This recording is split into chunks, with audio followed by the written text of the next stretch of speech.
We're reading every Spider-Man ever, and this is Amazing Spider-Man issue 51.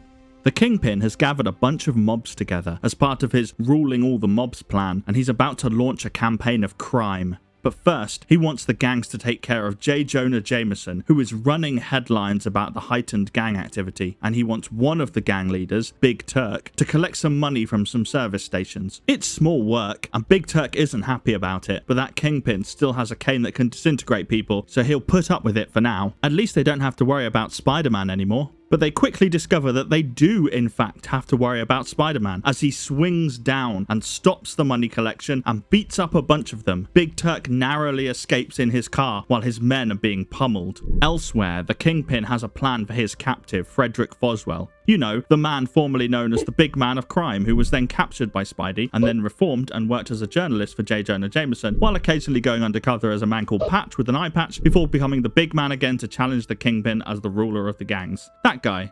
The Kingpin has the perfect job for him. But before he can tell him, Big Turk pushes his way into the office, angry that the Kingpin didn't warn them of Spider-Man's return. The Kingpin has a lesson to teach, and he doesn't even need his special cane. He grabs Big Turk's punch in a vice-like grip and throws him across the room. While people might think he's just a fat man, he's actually pure muscle. With the interruption concluded, the Kingpin tells Foswell that he wants him to help silence Jonah Jameson permanently. And speaking of Jonah, we skip over to the Daily Bugle offices where Jonah is trying to get a hold of Frederick Foswell, who's gone missing, and to find a replacement for Peter Parker, who quit last issue. Fortunately for him, Peter is back, hat in hands metaphorically, to get his old job back. His apologies aren't enough, Jonah yells, and he'll never welcome Parker back. Well, until he learns what else Peter has in his hands, physically. Spider-Man pictures. So Peter is rehired and rides off on his motorbike to find Foswell, completely blanking Mary Jane and Gwen and Harry, who are sat in a cafe, to remind the reader that they exist. Peter's search leads him to some suspicious men entering a swanky private club, and he swings in as Spidey when he spots that one of the men is drawing a gun. But the men are prepared for Spider-Man's arrival, and they throw a miniaturized grenade strong enough to stun Spidey and weaken the beams of the building. Spider-Man is able to throw a tracer onto one of the fleeing crooks before bracing under the fallen beam long enough to let everybody escape before he himself dives out of the window.